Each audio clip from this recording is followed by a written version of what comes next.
Ryuki is basically Geats, but in PUBG. Let's talk about it.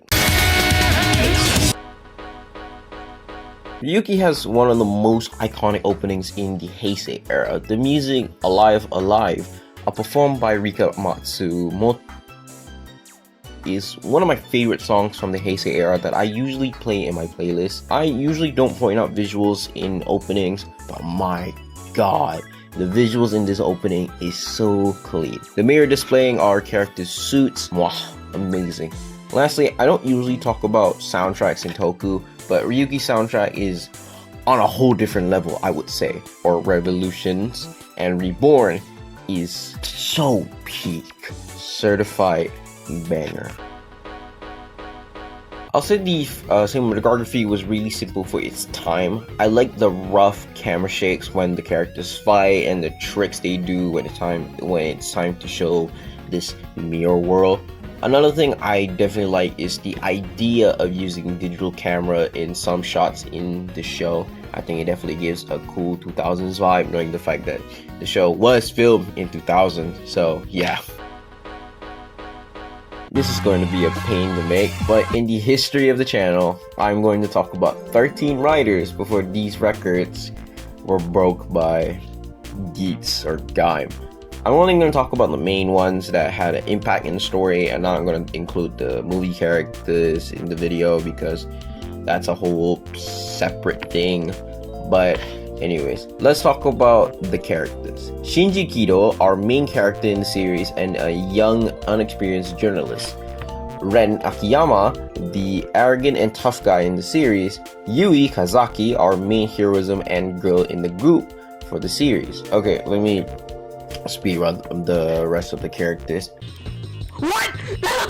Daisuke Okubo is Shinji's boss. Riko Momo is the experienced journalist. Nanako Shimada is the tech nerd. Shinju Kyoko is a lawyer who has terminal cancer. Yuki Tezuka is a fortune teller. Masashi Suda, Jun Shibara, Satoru Tojo, and Mitsuri Sano are dead. Takeshi Asakura, a criminal who is evil out of anyone in the series.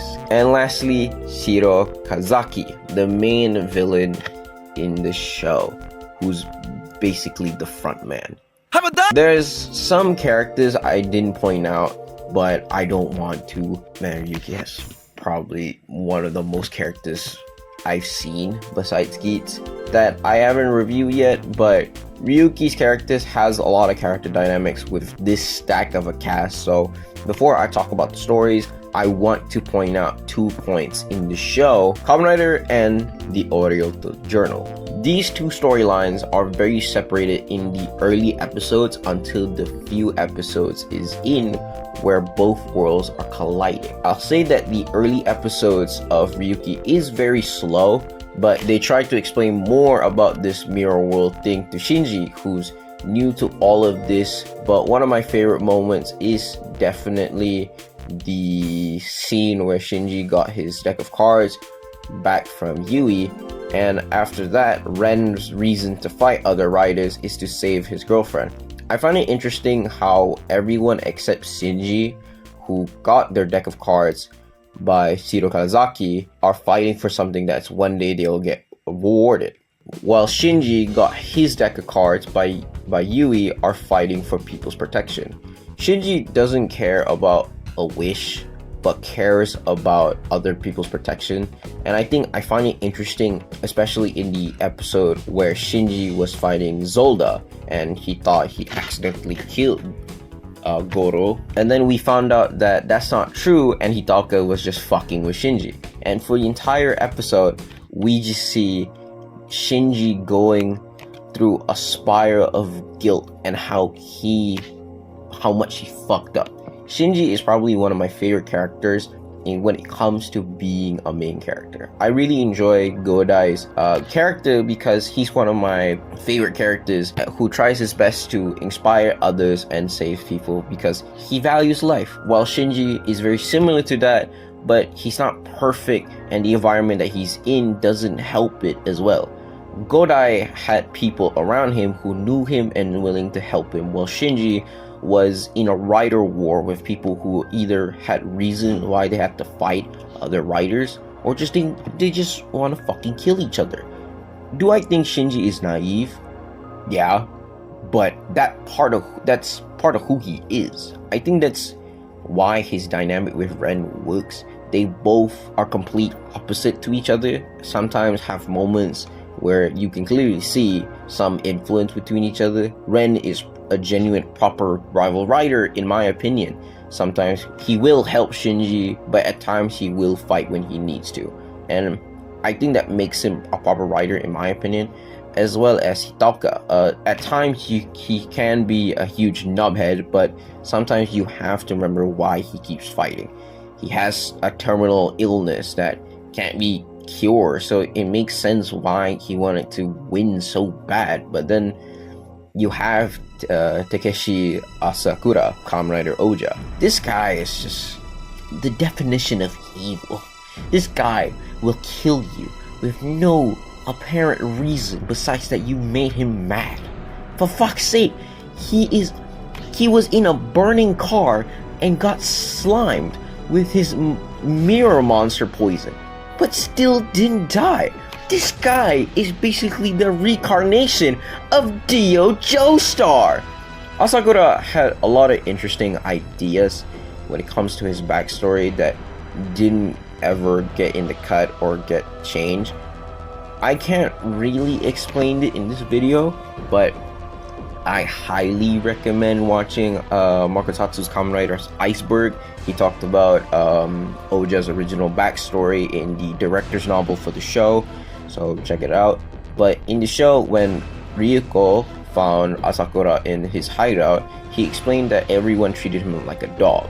He couldn't get a proper meal, so all he did was he ate mud to survive. But in the director's novel, instead of Asakura eating mud, the director wanted him to eat something else that you usually flush in the toilet. Yeah, I think you know what I'm referring to. Asakura is like King Vaughn of Kamen Rider. When the moment people he kills with or without. Being a writer is insane to me. Another thing as well is I really enjoy Riko's side story in the show. She has been investigating how people have been disappearing in a rapid time. She has been in this case since episode 1 until the end. But when started the investigation on Shiro Kanazaki, that's where our main non-writer characters are slowly colliding into this writer world. And when she found out about Shinji being a writer is where everything just completely changed. Our world has finally collided, and it is so satisfying when Ryuko finds out about it. And in addition, I really like Yui Kazaki's character in the show, especially as we learn more about her in the end. Yui is definitely the middle person when it comes to breaking Ren and Shinji's fighting with and without in the writer form.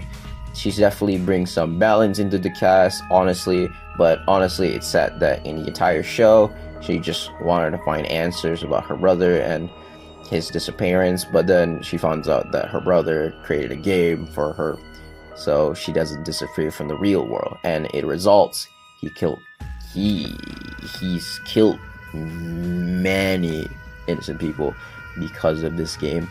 And it makes it really sad every time she meets someone who has connections to her brother. It's always they'll always hate her because the game was made for her, and I think that's kind of sad, but I find it interesting how different both Kazaki siblings are. Shiro is willing to sacrifice others to achieve his goal for Yui, while Yui wants her friends to stop fighting and willing to end her life to end everyone's suffering. It is very yin and yang when it comes to the siblings. Lastly, the final arc of the show. While I was writing the script for the show, I was watching Marcus Satsu's video on his history of Kamen Rider Ryuki, and I find it interesting how Ryuki had multiple endings. In some endings, Ren died and Shinji finally sealed the mirror world, and some where Yui died before the final rider fights Shiro Kazaki. I would like to talk about the movie ending, but I plan to make a separate video on the movie. But I'll say that the main ending to Ryuki is kind of sad. We found out that Yui is going to disappear on her 20th birthday, and Shiro Kawasaki is going to force the last main 4 riders to fight before she disappears. While all of this is happening, the mirror monsters are evolving and deciding to invade the physical world. People were getting fucking attacked, and they needed saving. But the only people who actually showed up was Shinji and Ren. Hitaoka tries to invite Ryuko on a date, but we can clearly see that he is getting weaker. But he decides to go with it, but before that, he decides to end his mistake. That is he made from the early episodes, ending Asakura's life. The person he'd even tried to help and caused him to become a rider that caused so much chaos. Shinji and Ren tries to fight off the invasion army and save other civilians. Shinji tries to save this lost child, but he was getting cornered and he didn't even realize it until he got stabbed at the back. Shinji was completely bleeding out, but he still kept fighting until he could. This episode flabbergasted me because we were not even at the final episode yet. And all of this happened in episode 49. 49. It was quite surprising that Shinji died before the final episode. And it doesn't help that in the final episode, it got worse. Zolda and Oja are fighting, and Oja got the final blow on Zolda.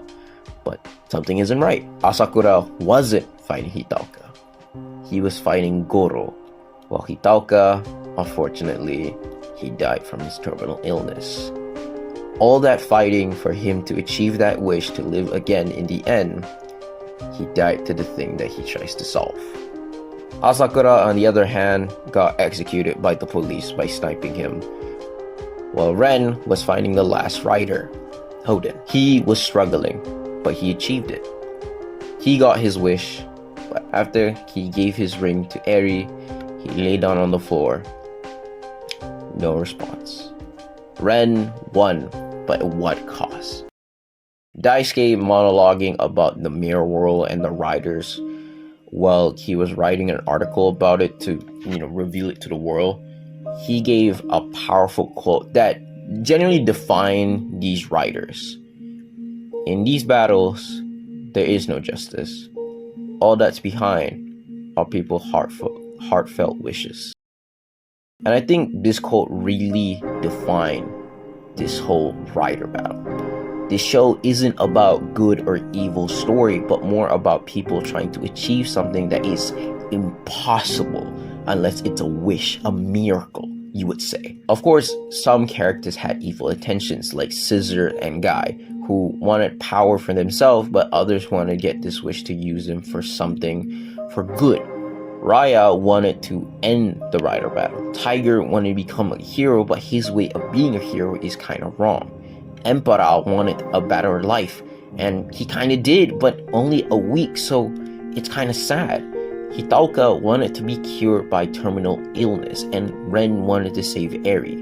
Asakura didn't really have a clear objective of what he wanted, but I'll just assume that he wanted to keep fighting because that's what drove him. Well, Shinji didn't really had a wish, but he knew that if sealing the mirror world, people won't get hurt, but it prevents people granting their wish. So it's a very lose situation for him, honestly. Even Shiro Karasaki wanted to wish his sister back to life, but it will cost him to make innocent people to fight. So Yui convinced Shiro that he should end it and stop this fight. So he did. Shiro and Yui got their wish, living happily together. The world got resetted. Shinji is working with Oral Journal again. Everyone is having their own life. a world without writers. But as a result, the Kazaki siblings never got to grow up. I say this ending was quite sad because we don't know whether or not the Kazaki siblings died, but it seems like they never got to grow up, but it let our characters have a happier life without being writers in the world. Kamen Ryuki has a basic stories, but I'll say the character definitely boosted the enjoyment in this show. I'll say the design when it comes to Ryuki are quite basic to say at least. Some of the monster designs are kind of cool besides the ones that are not in contract with the writers. Some designs are cool, like the gazelle monsters and this guy, but some are just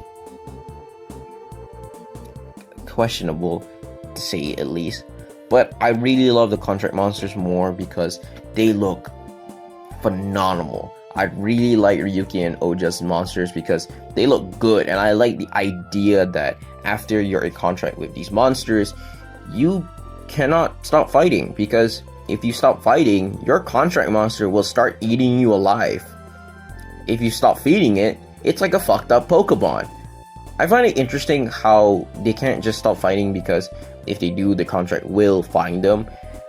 Now, I want to talk about the rider designs in the show. I find it really interesting that they made the design a bit simple for Ryuki and Knight on purpose, so they can use like a cool design on their survival forms. I really like the animal Knight design they were going with, but when it comes to base forms, I really like is Ryuki, Knight, Oja, and Tiger's design.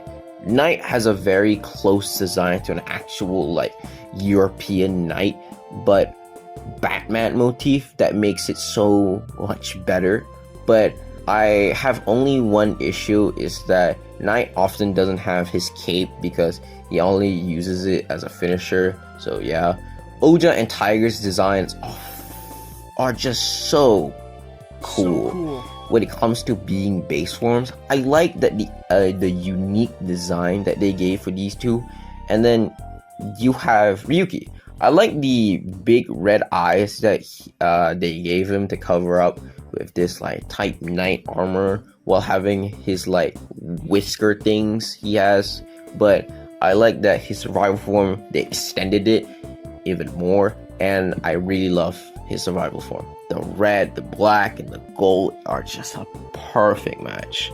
And the presentation on this form, oh my god, I can't put audio for this scene, but oh my god, that form is so cool. But I only have one issue with this form. The face kind of looked like it got mushed. I'll say the designs are quite basic, but have some unique design to them. Overall, Ryuki was an enjoyable for me, even though the story was basic, but I think the characters really carried the show for me. I do plan on doing or watching the other alternative endings like the movie and make it as a video, but whether or not it'll be worth it, though, it depends on you guys. So if you guys want it to happen, then up to you. Before we end this video, I want to clarify where I have been for the past few months, few days, even though yes, I know that I did technically promise more videos this year. Unfortunately, I didn't do that. I'm really sorry. Generally, I'm really sorry. My last upload was 2 months ago, so my last video was 2 months ago, so I'm really sorry that I haven't done anything or haven't come back with stuff. I would say my only issue is that I'm quite busy with a lot of things. I'm busy with college, I'm busy with other stuff, but I would say it's still laziness. I'm still very lazy, but I am back. I am very sorry that I've taken very long of a break, but that is pretty much where I've been for the past 2 months. But to end it off, I'll say I would give Ryuki an 8 out of 10. Pretty good show. So yeah.